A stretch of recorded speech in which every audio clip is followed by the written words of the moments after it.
De Aarsludiek en voor Friesland een enorm wichtige verbinding. De komende jaren gaat er volslijn door de kop. De gemeente wil nu investeren in die Rijksdijk, een Rijksproject. Ja, we zijn bereid om in de Afsluitdijk te gaan investeren op 3 onderdelen. Dat willen we graag gaan doen bij het bezoekerscentrum, het fietspad, de brug en de sluis. Om het werk naar de regio te helpen stelt de gemeente de komende tijd een bidboek op. Lokale ondernemers kunnen daarin onjaan hokkerwerk ze dwaan kennen. Dat wordt aanbieden aan de ondernemer die de volslijnde dijk aanpakken zal.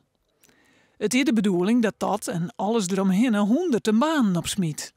Nou, uiteindelijk heeft dat onderzoek uitgevoerd door het bureau Ecoris aangetoond dat er rond de 500 banen, lopend het project, maar ook structureel gaat opleveren voor Zuidwest-Friesland en voor Friesland. En dat vinden wij reuze belangrijk.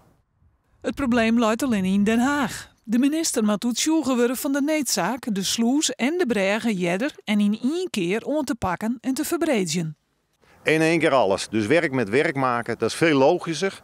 En dat is belangrijk voor de Friese economie. Creëert nieuwe werkgelegenheid. Dat heeft dat onderzoek ook aangetoond. En dat is doodzonde om dan te wachten tot 2050. Dus in die zin, de brug moet open en beter gaan functioneren. Maar de sluisdeuren moeten nu ook gaan opengaan om in ieder geval dat mogelijk te gaan maken voor de toekomst van Friesland.